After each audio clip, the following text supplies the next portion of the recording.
Salam, salam outsider, le débrief commence maintenant. Manchester United et Arsenal ont gagné aujourd'hui en Europa League. United a gagné 3-0 à l'extérieur à Chypre. Franchement, on va être très sérieux.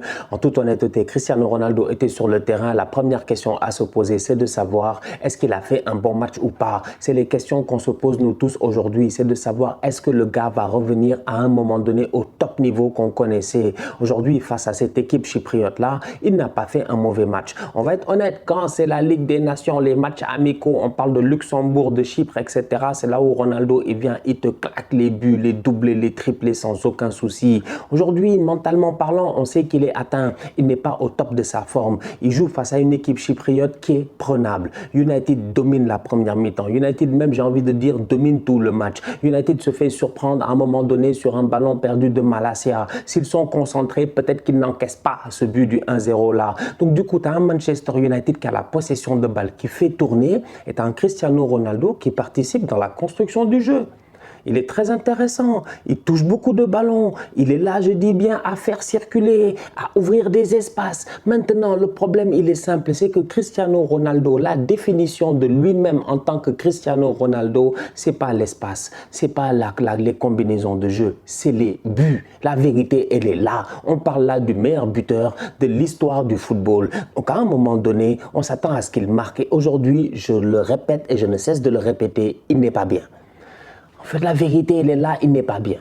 On peut enchaîner 25 000 matchs, mais on ne peut plus continuer comme ça. Le poteau là qu'il a mis, le tapin qu'il doit marquer, c'est-à-dire qu'à un moment donné, il en a raté des occasions, ça lui est arrivé. Il y a eu des moments où ça a été plus difficile que d'autres, mais ça, il ne l'a jamais raté. Personnellement, moi, je n'ai jamais vu ça. J'étais là, j'étais choqué. Jusqu'à présent, dans ma tête, je ne comprends pas. Et je pense que lui-même, il n'a pas compris. Ce ballon-là devait rentrer normalement. Il a absolument tout fait. Le ballon a frappé le poteau. C'est-à-dire, il y a littéralement, je pense, une chance, vu l'angle de frappe, la manière à laquelle il a ouvert son corps, tout ce qu'il...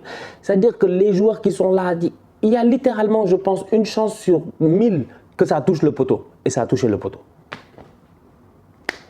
Il ne fait pas un mauvais match. En fin de match, il veut faire une frappe. Je pense que c'est une frappe qui est ratée. Ça arrive à Rashford, passe décisive. Ronaldo ne fait pas un mauvais match. Il est sur le terrain. Quand on prend, parce que c'est important de juger les gens par rapport à un certain contexte. C'est important de les juger, je dis bien, dans leur contexte. Le contexte Cristiano Ronaldo est un contexte aujourd'hui qui n'est pas stable. C'est un contexte qui est flou. Le gars n'est pas bien. Donc, il joue au football. On le voit jouer sur le terrain. Il se donne. Mais malheureusement, comme j'ai eu l'occasion de dire, il n'est pas sharp. Il y a une occasion là, le ballon, il est long. Normalement, il fait une reprise de volée s'il est méchant. Vous-même, vous savez, en fait, la vérité, elle est là. Pour Cristiano, je vous dis, il y en a, ils n'aiment pas Cristiano. Ça, c'est leur problème, c'est leur droit. Mais il y a des gens, franchement, on n'a pas de problème avec Cristiano. Je ne sais pas pourquoi, en fait, il y a des gens, ils pensent que forcément, tu es obligé de choisir entre Messi ou Cristiano. On n'a pas de problème avec Cristiano, franchement. C'est un top player, mais aujourd'hui, il n'est pas sharp. Hier, la frappe que Messi marque, comme ça, là, directement enroulée, pleine du carne, mais une frappe d'instinct. Cristiano, aujourd'hui, il doit mettre la même. Malheureusement, il se loupe. Il n'est plus sharp. Donc, je ne sais pas combien de temps ça va prendre. Je ne sais pas si les matchs d'Europa League seront suffisants. On attend de voir le match retour. Peut-être qu'au match retour, dans la semaine prochaine, face à cette même équipe qui est prenable, hein, franchement. Ils se sont débrouillés. United, ils ne sont pas sérieux défensivement aujourd'hui. Ils prennent 2 buts. Je pense que ça va vraiment énerver Ten Hag. Si je suis Ten Hag, moi, je me fâche par rapport aux 2 buts. Mais j'espère que Cristiano va peut-être réussir à Old Trafford à claquer un doublé, à mettre un but, à mettre un... Mais là, pour le moment, depuis le début de la saison, il a un penalty face à Sheriff, les Moldaves. C'est grave. On parle de Cristiano Ronaldo, là, Cristanos Factos. Franchement, écoute, on attend la semaine prochaine parce que ce week-end, je ne sais pas s'il va jouer, ça m'étonnerait. Mais ouais, il ne fait pas un mauvais match. Franchement, je regarde aujourd'hui, objectivement, quoi, tu regardes et tu te dis, par rapport à ce qu'il vit, il ne fait pas un mauvais match. Mais il n'arrive pas à marquer, la chance n'est pas là, la baraka n'est pas là. Et quand il faut être un tout petit peu plus vif que les autres, malheureusement, tu sens qu'il n'a plus cette... En tout cas, en ce moment, il ne l'a pas. Donc voilà.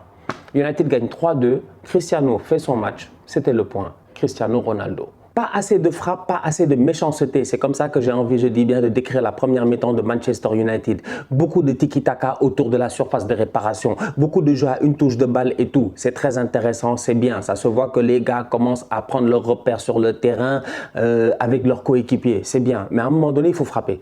Il faut frapper. Je sais pas, il faut être méchant. Il faut essayer de claquer ce but-là. Et donc, du coup, Sancho, il sort, Rashford, il rentre et Rashford, il est méchant. Il claque son but. Très, très beau but de sa part aujourd'hui. Un Marcus Rashford en deuxième mi-temps, excellent. Un Anthony Martial, sensationnel. Parce qu'à un moment donné, sincèrement, Anthony Martial, on va être très sérieux. Je le répète encore une fois, je pense que c'est une des carrières les plus frustrantes de l'histoire des carrières. Moi, Martial, c'est pas possible. Martial a été ici Golden Boy. Il y a des boys, ils suivent. Il y a des boys, ils sont là, ils regardent la vidéo. Peut-être ils sont jeunes. Ils savent même pas que Martial a été Golden Boy. Je m'excuse, hein. Franchement, c'est pas pour vous attaquer ou quoi que ce soit, whatever, genre moi-même j'étais pas né autant des pelés. Mais c'est pour dire, c'est-à-dire que Martial quand même, c'est pas un tocard. Mais c'est une Martial, c'est la fusion entre Anelka et Thierry Henry, disait-on. Mais aujourd'hui, il est fort, franchement, il est fort. Il est capable de fulgurance extraordinaire. On va voir si avec Ten Hag, il va réussir à prendre le rythme, à s'installer définitivement. Mais le problème, c'est qu'en ce moment, au moment où Cristiano Ronaldo ne va pas bien, il est sur le banc. Martial, ce week-end, il rentre, il claque un doublé dans un derby où le match, il est cramé. Là, il rentre encore une fois, il remarque. Ce qui veut dire que Martial, à un moment donné, il va finir titulaire. Donc Cristiano, dans la hiérarchie, il descend de plus en plus en fait. Je vous l'ai dit, le jeudi de l'Europa League, c'est pas sa compétition. C'est même pas là-bas il doit jouer en fait. Non, c'est très compliqué. Donc du coup, au niveau de Manchester, on est d'accord qu'il y a des jeunes qui se gèrent, des Anthony Martial, des Marcus Rashford. C'est vrai que l'opposition n'est pas extraordinaire, mais le plus important, c'est de prendre de la confiance. C'est la même chose pour Anthony. Il en a pris de la confiance aujourd'hui. Il a été bon, il a failli mettre un but. Oh, la frappe et tout. Le gardien fait un superbe arrêt. Donc tu as des boys qui sont en ce moment en train de se gérer dans cet effectif-là, offensivement. C'est bien pour le moral. Le prochain match de Manchester United ce week-end, c'est face à Everton. Marcus Rashford, je m'attends à ce qu'il soit titulaire. Anthony Martial, je m'attends à ce qu'il soit titulaire. Et Casemiro, je m'attends à ce qu'il soit titulaire. Casemiro a fait un bon match aujourd'hui. C'était pas mal, c'est bien. Je pense que là, il est temps que Ten Hag commence à le faire jouer parce que là, voilà, ça suffit. Casemiro n'est pas venu à Manchester United pour s'asseoir sur le banc et regarder Scott McTominay. Donc, soit il joue avec les boys, soit il y en a un qui s'assoit et lui, il joue. Donc, du coup, on va voir ce que ça va donner ce week-end face à Everton. Mais aujourd'hui, belle performance de la part des Mancuniens. Serein, tranquille. Ils ont fait le taf. On va voir si ça va suivre. 2 matchs, 2 victoires pour les Gunners en Europa League. Arsenal l'emporte aujourd'hui 3-0 face aux champions de Norvège, Bodo Glimt. Franchement, on va être très sérieux. Les Gunners sont au top. On est au top. Il n'y a pas grand chose à dire. J'ai pas envie de beaucoup parler. Sincèrement, sinon je vais commencer à être arrogant. Et si je commence à devenir arrogant, c'est pas bien. Parce que franchement, on va commencer à être impoli dans le quartier. Aujourd'hui, on a fait jouer des boys. Encore une fois, on arrive en Europa League. Je vous l'ai dit, en Europa League, je ne veux pas voir de Jesus. Je ne veux pas voir de Saka. Je ne veux pas voir de Odegaard. Il y a des boys que je ne veux pas voir en Europa League. Parce que l'Europa League, c'est la compétition, je dis bien, des Marquinhos, des Tomiyasu, des, comment il s'appelle là, l'autre, des Rhys Nelson, de tous les boys en fait qui sont soit dans la rotation, soit sur le banc. La vérité, elle est là. Donc du coup, aujourd'hui, en Europa League, pour le moment, l'équipe est en train de se gérer et l'équipe sort de top performance. Magnifique match de la part des Gunners et ce que j'aime le plus, c'est l'attitude d'Arteta. Parce qu'à un moment donné, vers l'heure de jeu, il fait rentrer tous les boys que je viens de citer, les boys que je ne voulais pas voir. Mais la raison pour laquelle il les fait rentrer, c'est pour qu'ils gardent le rythme, qu'ils restent chauds, qu'ils restent affûtés, qu'ils aient cette envie-là, je dis bien, de maintenir au score face à des champions norvégiens, qu'ils aient cette envie-là de mettre un troisième but. C'est ça que Arteta, il avait. Vous savez pourquoi? Parce que ce week-end, on joue Liverpool et il faut taper Liverpool. Enfin, la vérité, elle est là. Moi, je m'en fous de Klopp. Mais franchement, on s'en fout de Klopp. On s'en fout de lui. On veut le taper. Lui, c'est Trent et tout ça. On veut les taper. Je vous dis, nous, on est en mission. On est en mission en ce moment. Il faut pas, voilà, il faut pas ralentir parce que Manchester City ne te pardonnera pas. Donc, Arsenal-Liverpool arrive. Un match d'Europa League en plein milieu de la semaine. Tu fais jouer le banc. Nketiah, Fabio Vieira.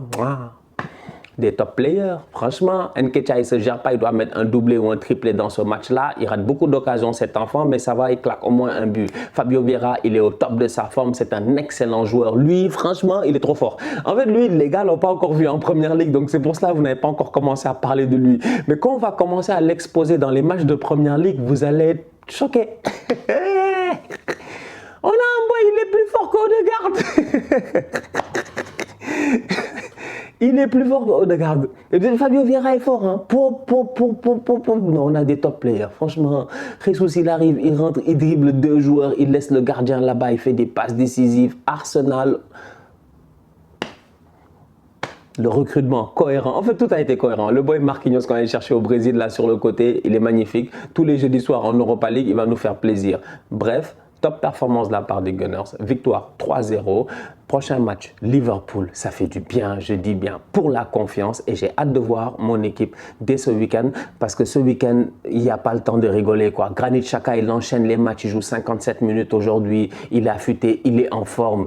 Comment ça s'appelle? La défense, les boys, ils sont en forme. Les Saliba, tout ça, il y a des boys, tu les mets au repos. Tu attends. Matt Turner, deuxième gardien, il joue aujourd'hui. Malgré le fait qu'on a quand même dominé le match, il y a 2-3 arrêts décisifs qu'il doit faire. Il les fait. On garde le clean sheet. La mentalité, elle est là. Je vous dis, je ne sais pas ce qui se passe dans les autres clubs, mais je sais qu'à Arsenal, en ce moment, on a une seule envie, c'est de gagner.